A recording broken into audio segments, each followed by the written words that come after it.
Shadow of Deception. Outpost Helix 9 hung in the void like a glittering diamond against black velvet.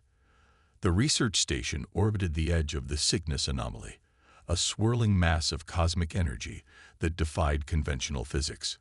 Earth had maintained the station for nearly a decade, staffing it with the brightest scientific minds alongside a small security detail. Their mission was simple: understand the anomaly and harness its potential for humanity's advancement. Commander Elena Reyes stood at the panoramic observation deck, watching the anomaly's ethereal dance of purple and blue tendrils. After 5 years commanding Helix 9, she still found the view breathtaking. The station housed 87 souls, scientists, engineers, support staff, and a handful of families who had made this distant outpost their home. "Commander, you need to see this." Dr. Kenji Yamamoto's voice broke through her contemplation. The chief science officer's normally calm demeanor was edged with excitement. Elena followed him to the research hub where holographic displays showed energy patterns she'd never seen before. "What am I looking at, Doctor?" "The anomaly is changing." Kenji manipulated the display, expanding a section of data. "These energy signatures appeared 12 hours ago. They're organized, almost like..." "Like what?" Elena pressed. "Like code," Kenji whispered. "Or a beacon." Before Elena could respond, the station's lights flickered. Once, twice, then stabilized. "Engineering, report," she commanded through her comlink. Static answered her. "Communications, what's happening?" More static. Elena's combat instincts, honed from years in Earth's unified defense force before taking command of Helix 9, flared to life. "Security alert. All personnel to emergency stations." The station's alert system remained silent. "Something's wrong," Kenji murmured, his fingers flying across the interface. "All communications are down. Internal and external. Even the backup systems." "That's impossible," Elena replied. "Those systems have independent power sources." A soft vibration hummed through the deck plates beneath their feet. Not an explosion. Something else. Something subtle. "We're being boarded," Elena realized, her blood turning cold. She moved to the weapons locker near the lab entrance, punching in her access code. The panel remained dark. "Systems are locked down." "Who would attack a research station?" Kenji asked, bewilderment clear in his voice. "I don't know," Elena admitted, "but we need to warn Earth." They moved through the corridors, encountering confused staff members trying to make sense of the communications blackout. Elena ordered everyone to congregate in the central hub while she and Security Chief Marcus Wells attempted to reach the emergency beacon in the command center. The last time all systems failed simultaneously was during the solar storm on Mars Colony, Marcus said as they climbed through a maintenance tube, avoiding the main corridors. "But that was a natural phenomenon. This feels deliberate," Elena finished for him. "Precision targeted to disable us without setting off alarms." They reached the command center to find it empty, screens dark. Elena moved to the manual override for the emergency beacon, a physical system designed to function even if all else failed. The panel had been destroyed, not by weapons fire, but carefully disassembled. "Commander," Marcus whispered, drawing his sidearm. "We're not alone." Elena turned slowly. The air in the far corner of the command center shimmered, like heat rising from desert sand. Then, gradually, a form materialized. Tall, sleek, with 4 arms and skin that reflected the environment like living mercury. The alien's eyes were enormous, pupilless orbs of deep violet. "You're too late," the creature spoke, its voice oddly melodic despite the threatening words. "The signal has already been sent." "What signal?" Elena demanded. "Who are you?" "We are Xerix," the alien replied. "And you have been studying something you cannot comprehend." 2 more shimmering forms appeared beside the first, their bodies seeming to phase in and out of visibility. "The anomaly is not yours to examine," the alien continued. "Your presence here is a contamination." Elena kept her voice steady. "This is a peaceful research mission. We mean no harm. Your species always claims peace while preparing for war. The alien's voice hardened. We have watched your kind spread across your system. So adaptive. So dangerous. Marcus raised his weapon, but before he could fire, one of the aliens moved with impossible speed. There was no sound, no visible weapon, just Marcus suddenly collapsing, a look of surprise frozen on his face. Elena backed toward the emergency pod launch bay, her mind racing. The aliens were using some form of advanced cloaking technology, becoming visible only by choice. How many more were aboard? Had they already reached the central hub where the rest of the crew was gathered? Your extinction will be merciful, the lead alien said, advancing toward her. Swift and complete. The others below have already been silenced. A cold fury rose in Elena's chest.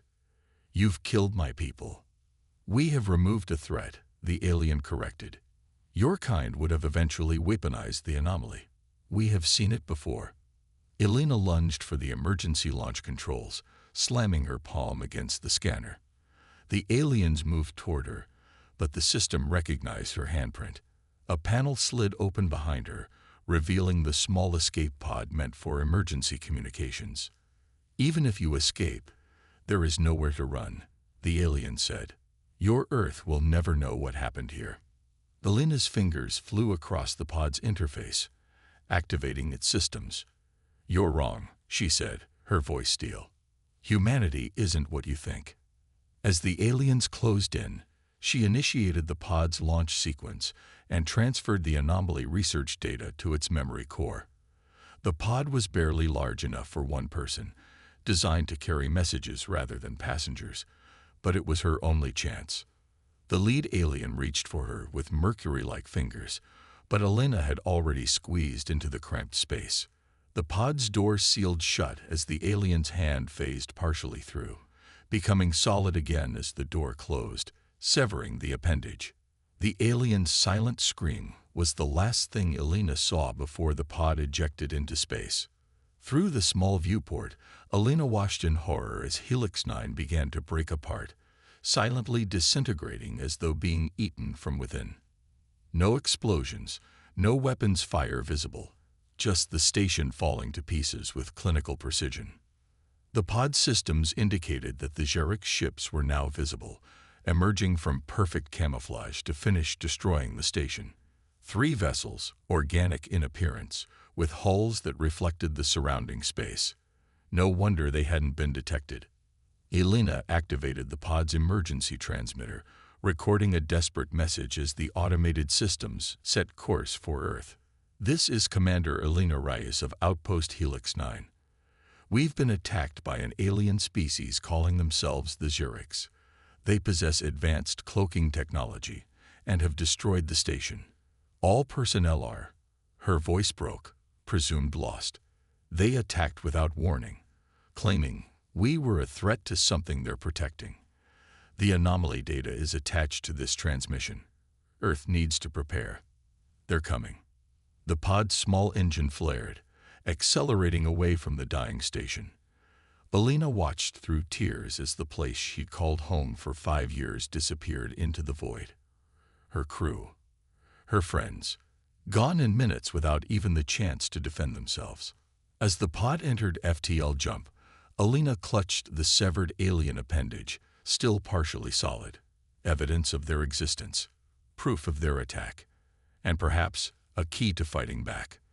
The journey to Earth would take weeks in the small pod. Elena settled in for the long haul, her mind already turning from grief to determination. Earth would know what happened here. Earth would prepare. And when the Xerix came again, humanity would be ready. In the silence of the pod, Elena reviewed the anomaly data. Kenji had been right. The patterns were organized, like a language or code. The Xerix weren't just protecting territory. They were hiding something.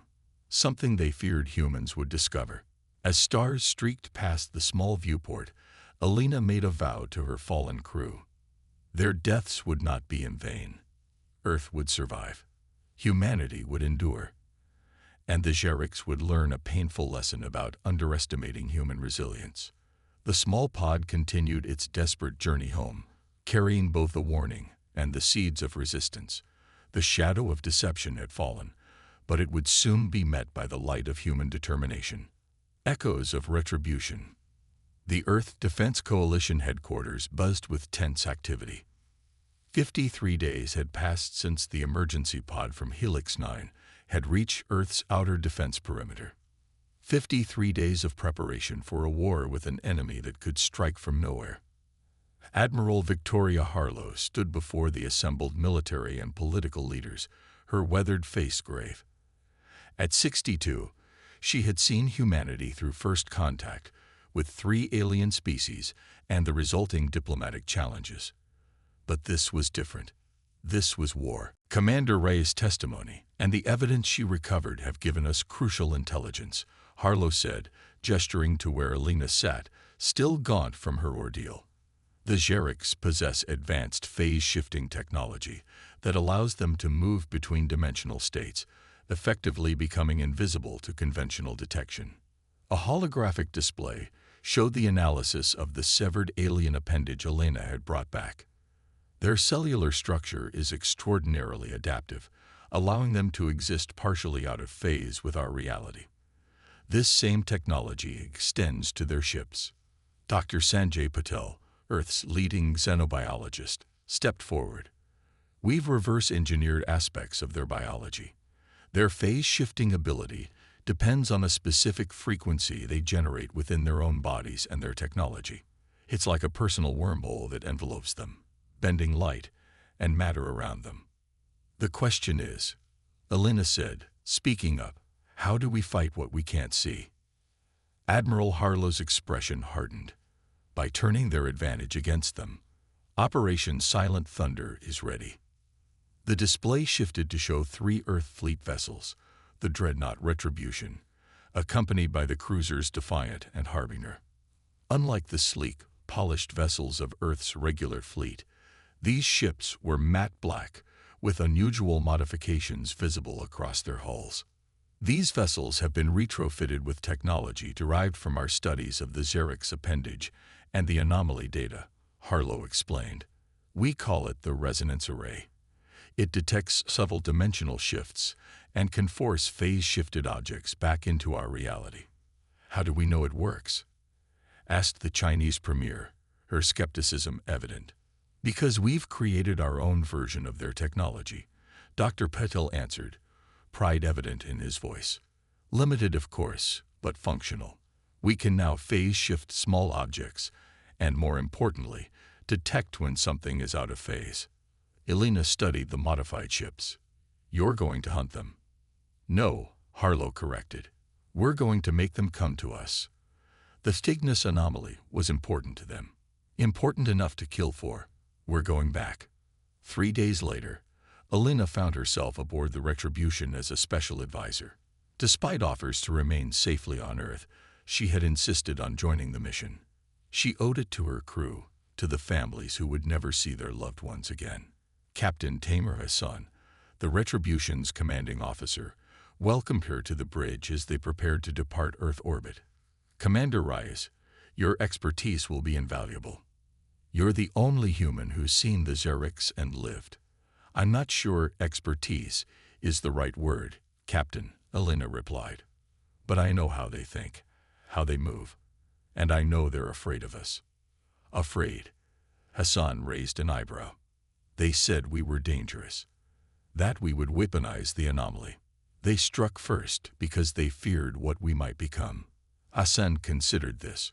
Then perhaps their fear was justified. The journey to the Cygnus anomaly took 2 weeks with the fleet's advanced drives. 2 weeks of drills, preparations, and tense waiting. The 3 Earth vessels approached the sector where Helix 9 had once orbited, sensors at maximum sensitivity. Debris still floated in the void, twisted metal and components that had once been a thriving research station.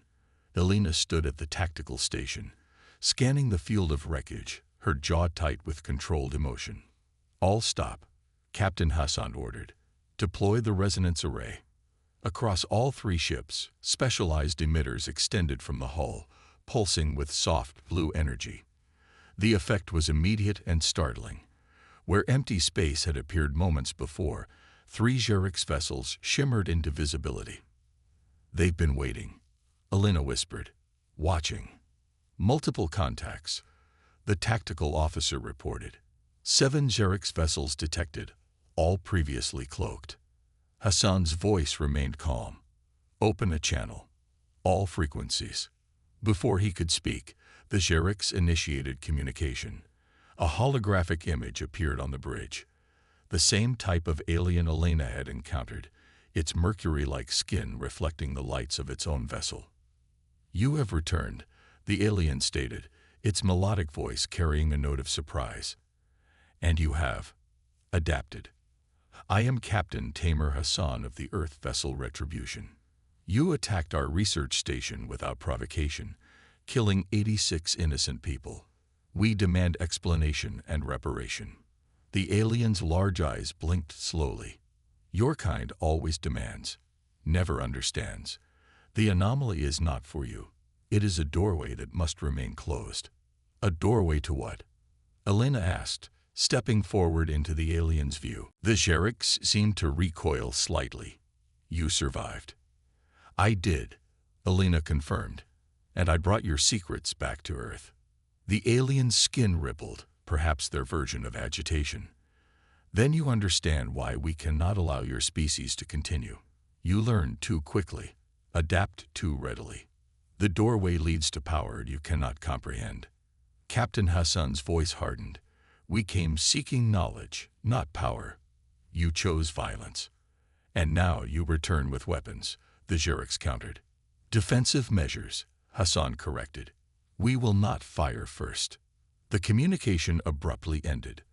The Xerix vessels began to move, spreading out to surround the Earth fleet. "They're preparing to attack," Elena warned. "They'll try to phase shift again." "Let them try," Hassan replied confidently. The Xerix ships began to flicker, their forms blurring as they attempted to shift out of phase. The resonance array pulsed brighter, emitting a field of energy that washed over the alien vessels, forcing them back into normal space. "Their phase-shifting technology is neutralized within the array's field," the science officer reported. "They're powering weapons," Tactical announced. Hassan's orders came quickly. "Evasive maneuvers. Return fire only on my command." The first Xerix attack came as a silent beam of energy that carved through space toward the Retribution. The human vessel's shields flared but held.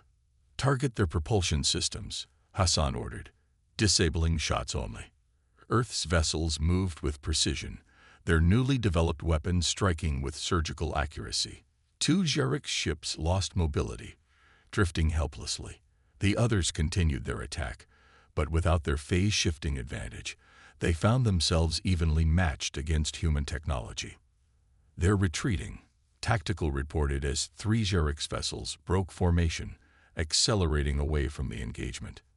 "Pursue, but maintain weapons lock on the disabled vessels," Hassan commanded. The battle shifted to a chase through the swirling energies near the anomaly. The Xerix vessels were fast, but without their cloaking advantage, they could no longer simply disappear. "Captain," the science officer called urgently, "the anomaly is changing." All eyes turned to the swirling cosmic phenomenon. The normally gentle tendrils of energy had become agitated, pulsing with increasing intensity. "The Xerix are transmitting something toward the anomaly," Elena realized, studying the sensor readings. "Some kind of signal," the science officer confirmed. "It's causing the anomaly to open." At the center of the swirling energies, a pinpoint of absolute darkness appeared, expanding rapidly. The Xerix vessels changed course, heading directly for the growing void. "They're escaping through the anomaly," Hassan realized. "It is a doorway."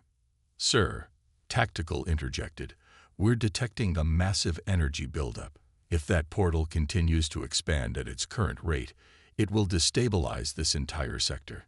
Elena studied the readings, a cold realization dawning. "They're not just escaping. They're destroying the evidence. They're collapsing the anomaly behind them. Hassan faced a commander's most difficult choice. Pursue the enemy into unknown territory, or ensure the safety of his fleet and potentially the sector. Prepare quantum torpedoes, he ordered. Target the edge of the portal, not the center. Sir, the tactical officer questioned. We're going to seal it from our side, Hassan explained, before it collapses catastrophically. The torpedoes launched, streaking toward the expanding darkness. Upon impact, they released precisely calculated energy that reinforced the normal space-time around the anomaly's edges. The darkness shuddered, then began to shrink. It's working, the science officer confirmed. The portal is closing in a controlled manner. 2 Xerix vessels made it through before the portal sealed completely. The remaining 5, including the 2 disabled ships, were trapped on the human side of the cosmos. In the aftermath, the Earth fleet surrounded the remaining Xerix vessels. Without escape and without their technological advantage, they surrendered. The Xerix commander was brought aboard the Retribution under heavy guard. Its mercury skin had dulled, perhaps a sign of defeat or resignation. You have won this encounter, the alien acknowledged to Admiral Harlow and Alina. But you do not understand what you have done. The anomaly was one of many doorways. There will be others. Then perhaps next time, we can meet as explorers rather than enemies, Harlow suggested. We sought knowledge, not conquest. Your species says this, always, the Xerix replied. Until the knowledge becomes power, and power becomes dominance. Elena stepped forward. You judged us by your own standards and fears. You killed my friends based on what we might become, not what we are. That was your mistake. The Xerix studied her with those large alien eyes. Perhaps, or perhaps we have merely delayed the inevitable. It turned to Admiral Harlow. What will you do with us now? Learn, Harlow answered simply. About you, your culture, your technology. And in exchange, you will learn about us. Not as enemies, but as 2 species sharing the same universe. 6 months later, Elena stood at the observation deck of the new research station, established near where Helix 9 had once orbited. Memorial Station served dual purposes, continuing the research into cosmic phenomena and standing as a monument to those lost in humanity's first encounter with the Xerix. The diplomatic process with the captured Xerix had been difficult but productive. Earth now understood much more about phase-shifting technology and the network of anomalies that served as doorways between distant parts of the galaxy. More importantly, humanity had proven something essential, not just to the Xerix, but to themselves. When faced with an overwhelming technological advantage, they had adapted. When facing an enemy that struck from shadows, they had found a way to bring them into the light. Elena watched as a small marker was placed among the stars, a holographic memorial bearing the names of the 86 souls lost aboard Helix 9. Their sacrifice had not been in vain. Earth was more prepared, more united, and more determined than ever to forge its path among the stars. The Xerix had launched a secret attack, thinking Earth would never know what happened to a distant outpost. They had underestimated humanity's resilience, adaptability, and determination. Earth's wrath had been swift and decisive, but tempered with wisdom. As distant stars glimmered against the void, Alina realized that the true victory wasn't defeating the Xerix. It was proving them wrong about humanity's nature. The shadow of deception had been answered not just with retribution, but with the light of understanding. And in that light, humanity would continue to explore the cosmos, ready for whatever waited beyond the next horizon.